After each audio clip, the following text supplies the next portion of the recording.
দর্শক শুভেচ্ছা, সবাইকে আমন্ত্রণ কুল স্পোর্টস 24-এ। শিরোনাম শুনছিলেন, আপনাদের সাথে আছি আমি তানফির আহমেদ। শুরুতেই জানাবো বসুন্ধরা কিংসের সৌজন্যে প্যারিস অলিম্পিকের খবর।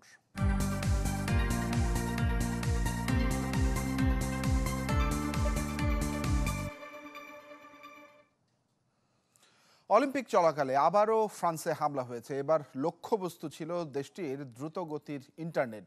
রোববার রাতে প্যারিসের বাইরে 6 জায়গাতে কেটে দেওয়া হয়েছে ফাইবার অপটিক কেবলস। অলিম্পিক উদ্বোধনী অনুষ্ঠানের আগে দ্রুতগতির রেল নেটওয়ার্কে হামলায় বিপর্যস্ত হয়ে পড়েছিল ফ্রান্সের যোগাযোগ ব্যবস্থা। সেই ঘটনার রেশ না কাটতেই এবার ঘটেছে ইন্টারনেট লাইনে হামলার ঘটনা। রোববার রাতে প্যারিসের বাইরে 6 জায়গায় একযোগে হামলা চালায় দুর্বৃত্তরা।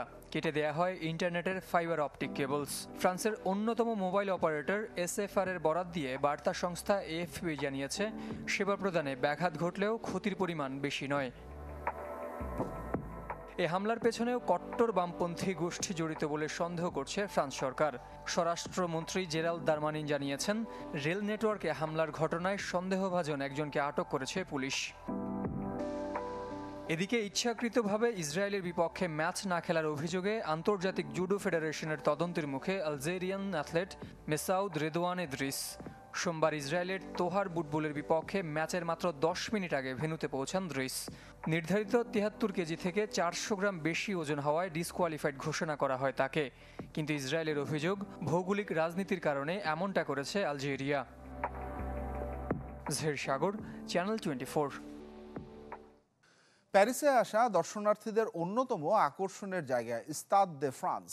শুধু ইভেন্ট দেখা নয়, বিনোদনেরও খোরাক দেবে ফ্রান্সের জাতীয় এই স্টেডিয়াম।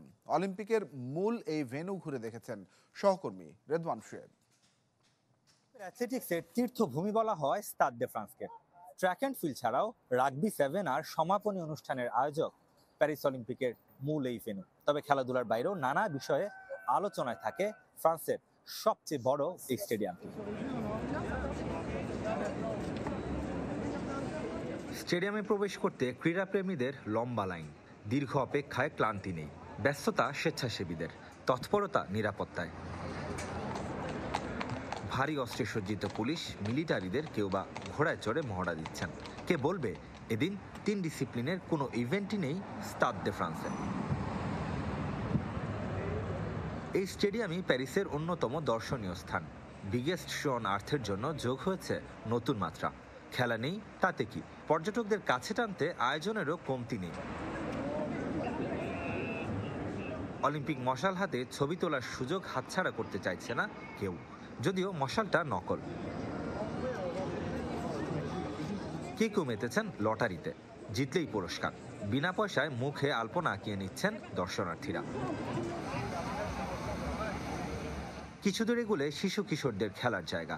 রাগবির বল দিয়ে ভলিবলে মেতেছে খুদে খেলোয়াড়রা। অলিম্পিক উপলক্ষে প্যারিসের প্রতিটা ভেন্যুতেই অপ্রাপ্ত বয়স্কদের জন্য আলাদা বিনোদনের ব্যবস্থা রেখেছে আয়োজকরা। আছে ব্যান্ড পার্টিও। নেচে গেয়ে উল্লাসে মেতেছেন বিশ্বের নানা প্রান্ত থেকে ঘুরতে আসা আমোদে পর্যটকরা।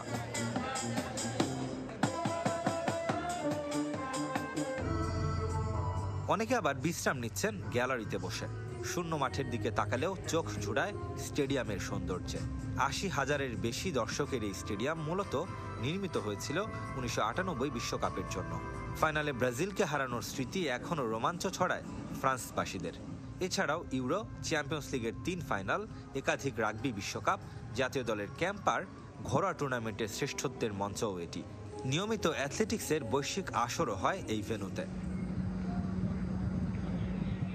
খেলাধুলার বাইরে কনসার্টের জন্য বিখ্যাত উত্তর প্যারিসের এই iconic venue. Madonna, Metallica, Coldplay, Guns and Roses, Beyonce, Rihanna, Eminem, Lady Gaga, Celine ডিয়নের মতো মহা তারকারা মাতিয়েছেন Stade de France. Redwan Shuaib, channel 24, Paris. Seine নদীর দূষণে টানা দ্বিতীয় দিনের মতো বাতিল হয়েছে ট্রায়াথলন অনুশীলন। গতকালের পর আজও পানিতে নামতে পারেননি অ্যাথলেটরা। পরিস্থিতির উন্নতি না হলে কাল সাঁতার বাদ দিয়ে ডুয়াথলনে রূপ দেয়া হতে পারে এই ইভেন্টকে। নদীতে সাঁতার কেটে নিরাপদ প্রমাণের চ্যালেঞ্জে নেমেছিলেন প্যারিসের মেয়র। 10 দিন পর সেই সেন নদীর পানির বিষাক্ততায় বাতিল অ্যাথলেটদের অনুশীলন। মঙ্গলবার থেকে এখানেই হওয়ার কথা ট্রায়াথলনের সাঁতার পর্ব। রোববারের পর বাতিল হয়েছে সোমবারের অনুশীলনও। অনেকটা মূল ভেন্যুর প্রস্তুতি ছাড়াই নামতে হবে অ্যাথলেটদের। শুধু ট্রায়াথলন না, এখানেই হওয়ার কথা ম্যারাথন সাঁতার। গত দুদিনের বৃষ্টিকে পানি দূষণের কারণ হিসেবে চিহ্নিত করেছে আয়োজকরা। বেড়ে গেছে এলইডির পরিমাণ, যা কিনা নির্ধারিত মাত্রার 10 গুণ বেশি। তবে আয়োজক এবং ওয়ার্ল্ড ট্রায়াথলন যৌথ বিবৃতিতে জানিয়েছে তারা আত্মবিশ্বাসী 48 ঘন্টার মধ্যে পরিস্থিতির উন্নতি হবে, আর সে আশা রৌদ্রোজ্জ্বল আবহাওয়ার কারণেই। বৃষ্টির কারণে পরিস্থিতির অবনতি হয়েছে। আশা করি আগামী 24 থেকে 48 ঘন্টার মধ্যে পরিস্থিতির উন্নতি হলে সাঁতার কাটার মতো পরিবেশ তৈরি হবে। যদি তাতেও পরিস্থিতির বদল না হয়, তাহলে ম্যারাথন সুইমিং পিছিয়ে দেয়া হতে পারে কয়েকদিন, অথবা ট্রায়াথলন সরিয়ে নেওয়া হবে মার্নে নদীতে, যার অবস্থান প্যারিসের পূর্ব প্রান্তে। এমনকি ভাবা হচ্ছে ডুওথ্রনের কথাও। সাঁতার বাদ শুধু দৌড় আর বাইক রেসই হবে। অথচ গেমস শুরুর আগে প্রায় $1.5 বিলিয়ন খরচ করেছে প্যারিস শুধুমাত্র পানি পরিষ্কার করতে। অপসারণ করা হয়েছে বর্জ্যনালা, সাঁতারযোগ্য করার চেষ্টা শেষ পর্যন্ত সফল হয়নি। রেজওয়ানুজ্জামান, চ্যানেল 24। সেমিফাইনাল ফাইনাল নয়, নিজের সেরা টাইমিংয়ের লক্ষ্য সাঁতারু সামিউল ইসলাম রাফির। 100 মিটার ফ্রি স্টাইল ইভেন্টের হিটে আজ বাংলাদেশের প্রতিনিধিত্ব করতে নামবেন তিনি। প্যারিস থেকে রেদওয়ান শুয়েবের রিপোর্ট। অলিম্পিকে সাঁতারে বাংলাদেশের পারফরমেন্স সবসময়ই হিটে সীমাবদ্ধ। ফাইনাল তো দূরের কথা, সেমিফাইনালও খেলা হয়নি লাল সবুজের কোনো অ্যাথলেটের। এবারও সেই আক্ষেপ ঘোচানোর আশা নেই সামিউল ইসলাম রাফির। যারা কোয়ালিফাই করে তাদের টাইমিংও দেখা যাচ্ছে আমাদের থেকে অনেক উপরে আর কি, তো সেই তুলনায় অনেকটাই পিছায় আছি। তো সেমিফাইনাল যদি কোয়ালিফাই করতে হয় তাহলে আপনার মিনিমাম 47 to 48 সেকেন্ডে 100 মিটার ফ্রিস্টাইল সুইম করতে হবে। তো দেখা যাচ্ছে আমরা সেই তুলনায় অনেকটাই পিছনে, প্রায় 4 সেকেন্ড 5 সেকেন্ড এমন। তারপরে যতদূর চেষ্টা করা যায় করব, দেখা যাক কি হয়। রাফি অংশ নিচ্ছেন 100 মিটার ফ্রি স্টাইলে। বাস্তবতা মেনে উচ্চাভিলাষী হচ্ছেন না। আন্তর্জাতিক বৃত্তি পেয়ে থাইল্যান্ডের ফুকেটে অনুশীলন ক্যাম্পে যাওয়ার আগে এই সাঁতারুর সেরা টাইমিং ছিল 56 সেকেন্ডের বেশি। উন্নত প্রশিক্ষণের পর তা কমে এসেছে 53 সেকেন্ডে। কিন্তু হিট থেকে সেমিফাইনালে উঠতে হলে করতে হবে অন্তত 47.9 সেকেন্ড। পার্থক্যটা যোজনের সঙ্গে পেশির ইনজুরি আর ভ্রমণক্লান্তি যোগ হয়েছে। একটা লম্বা জার্নি গেছে বলা চলে, তারপরে মাঝখানে প্র্যাকটিস হয়নি। তো প্রথম এখানে আসার পরে 2-3 দিন একটু টায়ার্ড লাগতেছিল অনেক, তবে এখন আস্তে আস্তে ঠিক হচ্ছে। তারপর আসার প্রথম দিন মাসল ক্র্যাম্প করছিল, তো এখানে ফিজিও আছে, তো ফিজিও উনি পরে মাসাজ করে আর কি ঠিক করে দিয়েছে। এখন মোটামুটি সবকিছু ঠিকঠাক, তবে একটু চিন্তায় আছি, দেখা যাক কি হয়। অলিম্পিক অভিযান শেষে বাংলাদেশ হয়ে ফিরে যাবেন থাইল্যান্ড। সেই ফেরাটা সুখময় করতে চান দেশ সেরাই সাঁতারু। Redwan Shuaib, channel 24, games village, Paris. এবারে দেখে নিব প্যারিস অলিম্পিকের পদক তালিকা। সবচেয়ে বেশি 6 স্বর্ণ নিয়ে শীর্ষে রয়েছে জাপান, সাথে 2 রৌপ্য এবং 4 ব্রোঞ্জ নিয়ে মোট পদকের সংখ্যা 12। ফ্রান্স রয়েছে 2 নম্বরে। 16 পদকের 5টি স্বর্ণ স্বাগতিকদের। সমান স্বর্ণ থাকলেও 3, 4 ও 5 নম্বরে রয়েছে চীন, অস্ট্রেলিয়া ও দক্ষিণ কোরিয়া। 3 স্বর্ণ নিয়ে 6 নম্বরে অবস্থান যুক্তরাষ্ট্রের। ফুড গ্রেড স্টেইনলেস স্টিলে তৈরি, যা নিশ্চিত করে জংবিহীন সিঙ্কের আজীবন নিশ্চয়তা। আরএফএল কিচেন সিঙ্ক, স্বাস্থ্যকর কিচেনের চিরস্থায়ী সমাধান। ক্রিকেটের খবর। বাংলাদেশ এ দলের হয়ে পাকিস্তান সফর করবেন মুশফিকুর রহিম ও মুমিনুল হক নিশ্চিত করেছেন প্রধান নির্বাচক গাজী আশরাফ হোসেন। এছাড়া মাহমুদুল হাসান জয়, নাইম হাসানের মতো টেস্ট ক্রিকেটাররাও যাবেন এ দলের সঙ্গে। 6 আগস্ট পাকিস্তানের উদ্দেশ্যে ঢাকা ছাড়বে এ দল। এদিকে টেস্ট সিরিজে সাকিব খেলবেন কিনা এখনও জানে না নির্বাচক কমিটি। দুজনই সাবেক অধিনায়ক। ক্যারিয়ারের অন্তিম লগ্নে এসেও ক্রিকেটের প্রতি নিবেদন দৃষ্টান্ত হতে পারে তরুণদের জন্য। যখন যেখানে যেভাবে সুযোগ মিলছে তা গ্রহণ করছেন। বাংলাদেশ টাইগার্সের ক্যাম্পের পর চট্টগ্রামে 2 ও 3 দিনের ম্যাচ খেলে পাকিস্তান সফরের জন্য তৈরি হচ্ছেন মুশফিকুর রহিম ও মুমিনুল হক। শুধু তাই নয়, জাতীয় দলের আগে এ দলের সফরেও সঙ্গী হচ্ছেন 2 অভিজ্ঞ ক্রিকেটার। চ্যানেল 24-কে নিশ্চিত করেছেন প্রধান নির্বাচক গাজী আশরাফ হোসেন। পাকিস্তানের কন্ডিশন আর উইকেটের প্রকৃতি বুঝতে এ দলের সফরে আরও কিছু টেস্ট ক্রিকেটারকে যুক্ত করতে যাচ্ছে বিসিবি। মাহমুদুল হাসান জয়, শাহাদাত দীপুরা আছেন এই তালিকায়। বোলারদের মধ্যে নাইম হাসানকে আগে ভাগেই পাকিস্তান পাঠাচ্ছে ক্রিকেট বোর্ড। এছাড়া নাহিদ রানা, রেজাউর রহমানরাও এ দলের সঙ্গী হতে পারেন। জাকির হাসানের ফিটনেস নিয়ে দ্বিধায় নির্বাচকরা। প্রায় 4 সপ্তাহ আগে জিম সেশনে হাঁটুতে আঘাত পেয়েছিলেন এই টেস্ট ওপেনার। হাড়ে হালকা চিরও ধরা পড়ে। এখনো পুনর্বাসন প্রক্রিয়া চলছে। তবুও বাংলাদেশ এ দলের সফরে জাকিরকে পাঠাতে চায় বিসিবি। তবে প্রত্যেক সিরিজের আগে সবচেয়ে বড় যে প্রশ্নটি তৈরি হয়, সাকিব আল হাসান খেলবেন তো? 12 আগস্ট পর্যন্ত ছুটি নিয়েছেন নাম্বার 75। মৌখিকভাবে পাকিস্তানের বিপক্ষে টেস্ট সিরিজ খেলার ইচ্ছার কথা জানালেও ক্রিকেট অপারেশনস নিশ্চিত না করা পর্যন্ত স্কোয়াড চূড়ান্ত করতে পারছে না নির্বাচকরা। সবুজ সংকেত মিললেও ম্যাচ প্রস্তুতি ছাড়াই টেস্ট খেলতে নামবেন সাকিব আল হাসান। আশিক রুদ্র, চ্যানেল 24, ঢাকা। 2027 এশিয়া কাপ হবে বাংলাদেশে, নিশ্চিত করেছে এশিয়ান ক্রিকেট কাউন্সিল। 11 বছর পর আবারও আয়োজক হতে যাচ্ছে বাংলাদেশ। সবশেষ আয়োজক হয়েছিল 2016 সালে।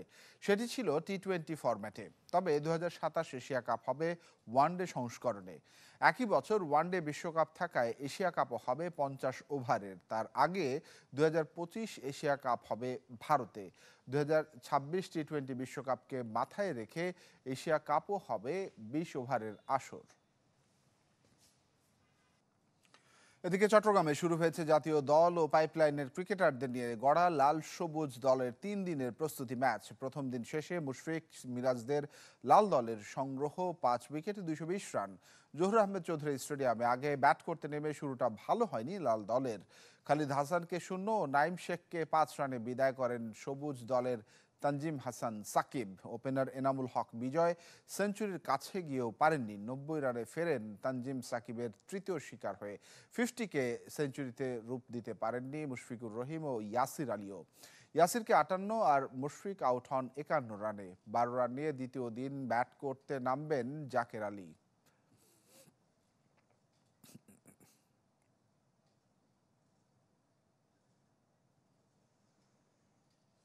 ফুটবলের খবর জানাবো। বাংলাদেশ জার্সিতে খেলার আরও কাছে হামজা চৌধুরী। তার বাংলাদেশের পাসপোর্ট প্রস্তুত জানিয়েছে বাফুফে। সেপ্টেম্বর উইন্ডোতে মাঠে নামা হবে কিনা তা অবশ্য এখনও নিশ্চিত নয়। এদিকে আসন্ন উইন্ডোতে 2 প্রীতি ম্যাচ খেলতে প্রতিপক্ষ খুঁজছে ফুটবল ফেডারেশন। ইংলিশ লিগের সাবেক চ্যাম্পিয়ন লেস্টার সিটির সাথে প্রাক মৌসুম প্রস্তুতিতে ব্যস্ত হামজা চৌধুরী। বাংলাদেশি বংশোদ্ভূত ফুটবলারকে নিয়ে দেশ জুড়ে আগ্রহ বেড়েই চলেছে। সেপ্টেম্বর উইন্ডোতে লাল সবুজ জার্সিতে হামজার খেলা হবে কিনা সে প্রশ্নের নির্দিষ্ট উত্তর নেই বাফুফের কাছে, তবে চেষ্টা অব্যাহত আছে। এর মাঝে নতুন খবর, হামজার বাংলাদেশের পাসপোর্ট প্রস্তুত। আমরা যতটুকু জানি ওর পাসপোর্ট হয়েছে। ও এখন পর্যন্ত পাসপোর্টটা এম্বাসি থেকে নিতে পারেনি। ও যেহেতু প্রি সিজন শুরু হয়ে গিয়েছে, তো আমি পরবর্তীতে আপডেট আপনাদের জানাবো। আর গেমের ব্যাপারে আমরা অতি সত্বর ন্যাশনাল টিমস কমিটির একটা মিটিং হবে, ওখান থেকে জানতে পারবো। সেপ্টেম্বর উইন্ডোতে হামজার খেলা হোক না হোক বাংলাদেশ দল ম্যাচ খেলতে চায়, যার চূড়ান্ত সিদ্ধান্ত শিগগির নেবে জাতীয় দল ব্যবস্থাপনা কমিটি। প্রীতি ম্যাচের জন্য Chinese তাইপে, Cambodia, Laos, Turkmenistan, Bhutan, Singapore, Nepal আছে বাফুফের ভাবনায়। জোর দেওয়া হচ্ছে 2টি হোম ম্যাচে। এদিকে কক্সবাজারে ফিফার অর্থায়নে সেন্টার ফর এক্সেলেন্স নির্মাণে আরও এক ধাপ এগিয়েছে ফুটবল ফেডারেশন। পরিবেশ সংক্রান্ত নিরীক্ষা পাঠানো হয়েছে ফিফায়। অনুমতি পেলে কাজ শুরুতে আর বাধা থাকবে না, দাবি সাধারণ সম্পাদকের। এখানে যত গাছ কাটা যাবে তার দ্বিগুণ অথবা তার বেশি গাছ লাগাতে হবে। আরেকটা রেকমেন্ডেশন হচ্ছে ওদের ওইখানে যে প্রাণী আছে, হাতি আছে কিছু, ওদের জন্য গহীন অরণ্যে কিছু আমাদের কাঁঠাল গাছ, কলা গাছ এরকম লাগাতে হবে। এই ESI রিপোর্টটা, ঢাকা ভার্সিটি রিপোর্টটা পাঠিয়েছি। আমরা আগস্টের শেষ নাগাদ ফিফা থেকে আমরা পরবর্তী নির্দেশনা পাব। ফিফার অনুমোদনের পর কনসালটেন্ট নিয়োগ দেবে বাফুফে। এরপর চূড়ান্ত হবে নকশা এবং কমপ্লেক্স ঘিরে বাকি পরিকল্পনা। ফয়জুল ইসলাম, চ্যানেল 24, ঢাকা। জানাবো অলিম্পিক টেনিসের খবর। দুই তারকার লড়াইয়ে এক পেশে ম্যাচ জিতেছে নোভাক জকোভিচ। রাফায়েল নাদালকে হারিয়েছে 2-0 সেটে। নাদালের পছন্দের রোলা গারোতে আধিপত্য জকোভিচের 6-1, 6-4 গেমে জিতে নেন 2 সেট। অলিম্পিক টেনিসের নিয়ম মেনে 2 সেট জিতে ম্যাচও জিতে নেন সার্বিয়ান তারকা। পৌঁছে গেছেন তৃতীয় রাউন্ডে। দু তারকার 60তম লড়াই ছিল এটি, যার মধ্যে 31তম জয় জকোর।